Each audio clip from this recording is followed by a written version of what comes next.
Hello, my friends. Welcome back to Cafe Bagheri. If you like Persian Koobideh Kabob, the ground beef or lamb, grilled kebab skewers, you're gonna love Chicken Koobideh, which is what we're gonna make.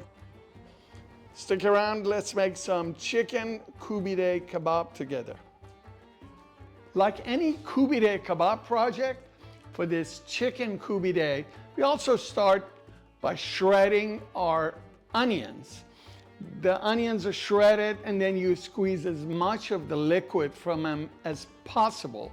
I would save the onion juice to use for a basting sauce that we make with butter and saffron, recipe below, and you will see later in this video. For this recipe, I'm also adding some red and green bell peppers, just fresh peppers. You mince them as fine as you can. And of course, you squeeze the juice out of peppers. And then finally, we'll mix all of the vegetables, which is onion flakes, bell peppers, and then mix them with the spices that you can find in the recipe below. For Koobideh chicken, you can use any cut of meat as long as it's skinless and boneless. You can use thighs, breasts, pieces of wing if you can get some meat out of it. But I choose chicken thighs because they're juicier, they've got more fat in them and make a more flavorful Koobideh.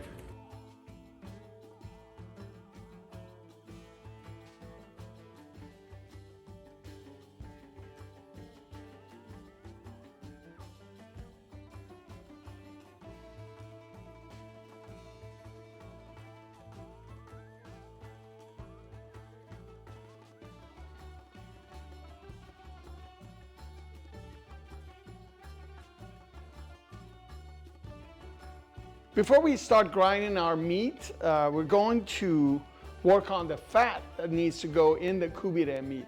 From our previous recipes, you know that at least 20% of the meat that we grind for Koobideh has to be fat. So we've got a couple of pounds of chicken already chopped up. That's like 800 to 900 grams, about a kilogram. And so 20% of that would be about 170 to 200 grams or 6 to 7 ounces. I don't get the fat that I put in my Koobideh, either beef Koobideh or chicken Koobideh. I don't use lamb fat. If you have access to that, that's fine. Persians call it dombe. So you can get dombe from lamb and chop it up and grind it with your chicken. I get it from brisket fat, or if I have some sort of steak that has extra fat. This happens to be a large, about 14-pound brisket, and it's got a lot of fat on the front side, and the cap on the back, as you can see, is full of fat. I usually strip most of this fat and freeze it in pieces for my Koobideh projects, and then I'll smoke or otherwise cook the brisket. Here it is. So we're gonna get, I have a little bowl on the scale, and I am going to cut enough fat to come up with about 175 grams of fat for my Chicken Koobideh. Just like that. If you see any blemishes or spots or unseemly layer on the top side of your fat or brisket, it's okay to cut it up and throw it away and just go to the lower levels. But this seems to be very clean, so I'm going to just cut enough to come up with about 6 ounces of fat.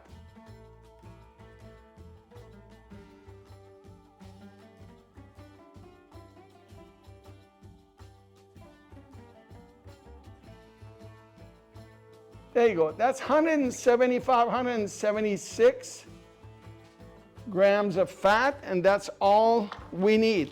I'm going to put this brisket back in the refrigerator, and I'm smoking it tomorrow, Sunday. I'm going to smoke this.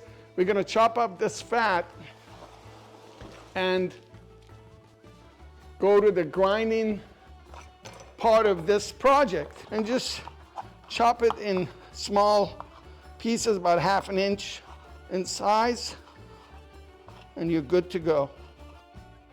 Okay, our chicken is ready. Our fat was all cut up. We put them together. We're gonna grind these two together, and then for the second grind, we add the mixture of onion, peppers, and spices, and we'll have our Koobideh mix. Time to grind the meat. I start with the largest plate here, and I have the chicken and fat. I'm gonna go on medium speed and go to town. That's what we're doing here.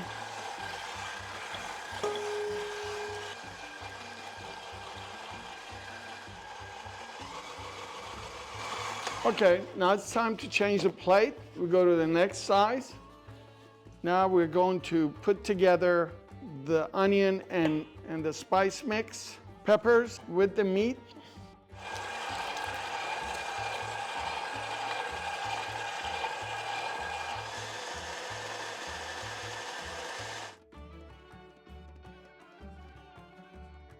I'm going to massage this meat for at least 3 to 5 minutes. And you want to put this in the fridge and chill it for at least 1 hour. Use my little paddle to kind of gather it up back into a ball over here. And in the fridge it goes. Okay, in the meantime, we're gonna make our basting sauce. Here I'm using butter, the reserved onion juice, saffron, a little bit of verjus. Just warm it up, make sure everything's mixed up. Okay, this happens to be tomorrow, so we've been chilling the Koobideh mix overnight. As you can see, when you get it out of the fridge, either after an hour or overnight, you need to massage it about a minute or two to get it flexible and not cold hard out of the refrigerator so you can work with it. Okay, now we're gonna measure our portions for each Koobideh skewer, which is between 90 and 150 grams. So you want them to be equally sized. I don't have the whole 2 pounds or 1 kilo here. I'm gonna measure this to see how much it is totally. All of my Koobideh mix is about 788 grams. So we're gonna measure 5 portions here. I'm gonna zero this out. So I'm measuring each portion. And I'm gonna use this little tray. And you count the knots and try to have it the same size on all your skewers. There you go. I'm gonna put this on like so. So chicken and turkey and fish, when you make it into a Koobideh mix, it's stickier. The downside is it's harder to work with. But the upside is it's less likely to fall from your skewer into the fire. There you go. Since I don't make this but once maybe every month or two, I still need to kind of measure against the previous one to make sure they stay in the same ballpark as far as their size. Now, if you were a restaurant operator in Iran or somewhere that did Koobideh every day, like hundreds of skewers, you pretty much develop an eye for this. There you go.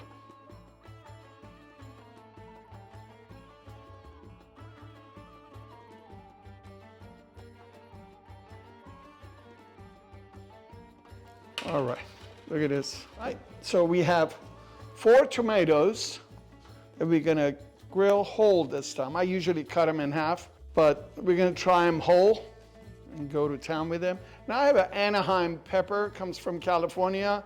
They're not as hot as jalapenos, which is a little too hot to go with my kebab. So I went with Anaheim. I'll just blister it on the fire. It looks good next to the kebab, and we'll just have fun with it. All right, we got our saffron butter sauce, the basting sauce ready. We don't want to boil it, we just make it warm. We have our plate ready. We have our 5 skewers. Just act very quick. You want your fire, either charcoal or gas, to be the hottest possible. And the kebab should be the coldest possible, which means we put it in the fridge right before we got here to get it a little more cold. And then our vegetables, the tomato and pepper. You want to, right off the bat, wait for about 30 seconds and then turn it. What that does, it gives it a little skin on both sides to help hold it. Although it's less likely for chicken Koobideh to fall,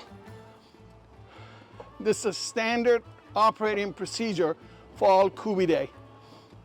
At the beginning, you keep turning them every 30 seconds to a minute until it firms up, and then you go for getting it cooked all the way.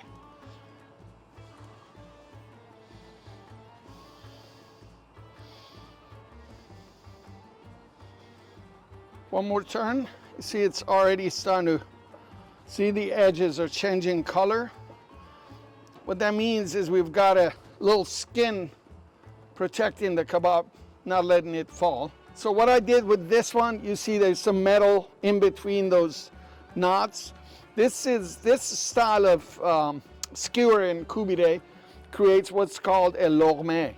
Each of these are a bite, a logmeh, kind of sushi-sized bites of this kebab that you can just separate. They're easily separate from the rest of the skewer. Here, we're almost done with our initial turns. At this point, we're past the point of kebab falling from the skewer. Of course, chicken and turkey and duck, if you happen to make Koobideh with other birds, they're all sticky and less likely to fall from the skewer. There. So at this point, I'm gonna start letting it cook for about 2 minutes at a time. There. We're gonna close this. All right, this is the first turn. See, color's changing. It's already getting golden.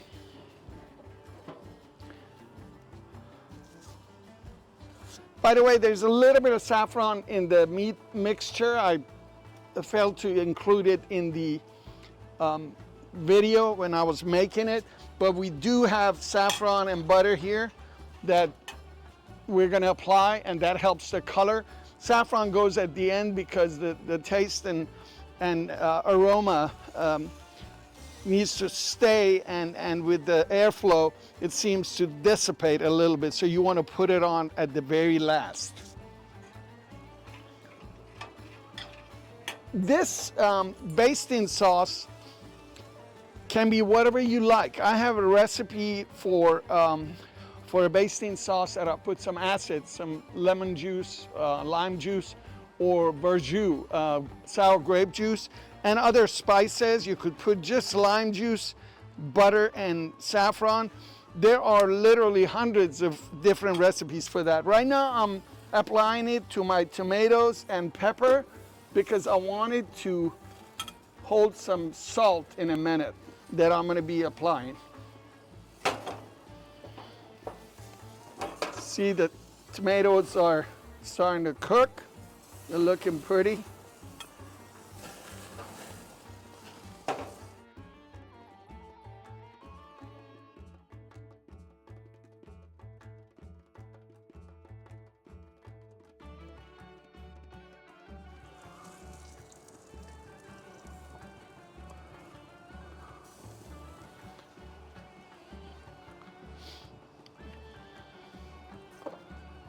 Here.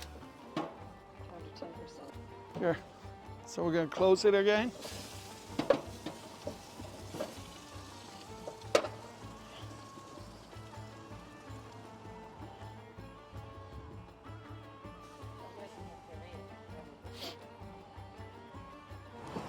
man, his grill, and his dog. My boy. We get in there. So I know this side of my grill has a heat zone, as you can see. So these two will go over here. We'll push the others here. All right, my tomatoes are cooked enough. We're gonna park them here until we're ready to use them.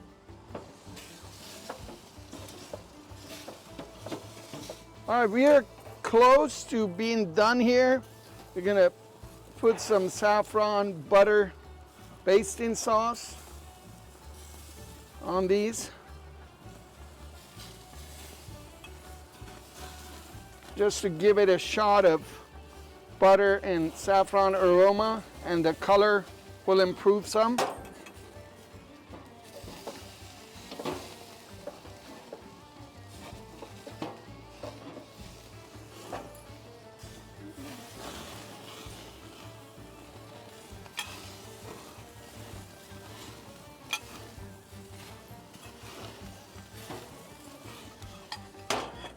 All right, I'm gonna park these three over here on low fire, and we're gonna serve these two on our plate. Check this out, look at it. I have a couple of pieces of bread that helps me release these and not burn myself. Look, isn't that pretty? There.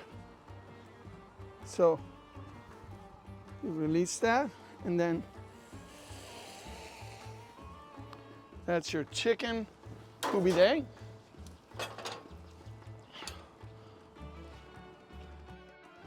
You put a little more of this sauce over here, and what I like to do, I usually get more char on these tomatoes, but that's okay, we don't have it. And then one of these Anaheim peppers is gonna be parked right here, there. All right, here's our chicken Koobideh Kabob. Check this out. We have some, what they call is dorchin, stuff you put around your main dish. I have some mint from my garden, but usually you put sabzi khordem, which is an assorted set of different herbs. Basil is prime in that list. So whatever you have, you park over here. I have some pickles, and this is the onion and sumac slaw. And we have a pepper that we grilled with tomato, and this is your chicken Koobideh. I'm giving you the recipe under this video. Definitely try to make this. By the way, I have a similar Koobideh that I did for American Thanksgiving holiday a couple of years ago. It's turducken Koobideh, which is a mix of turkey, duck, and chicken, believe it or not. Similar techniques, similar spices, and I will put a link for that video. Check that out as well. I hope you enjoyed this video. If you liked it, please like below. Tell your friends and family, share this video on your social media with your friends and family. Make this dish and tag me on your Instagram posts, or just send them to me, and I'll love to see them and see how beautiful they look. My address on Instagram is @Bagheri.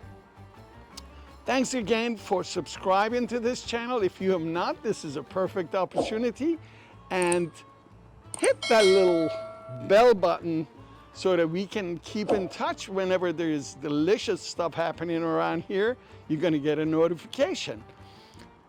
Let's go enjoy this Koobideh with my beautiful camera lady, and hope to see you right here at Cafe Bagheri very, very, very soon. Can't wait. You know what time it is?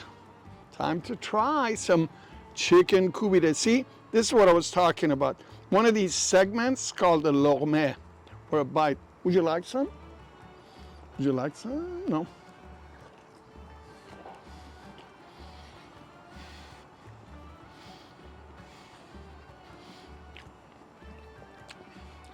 Make this and let me know. Oh my God, pickle. I love the grilled tomato with the rice. And of course, always a little piece of sabzi. Okay, maybe one more. That's it.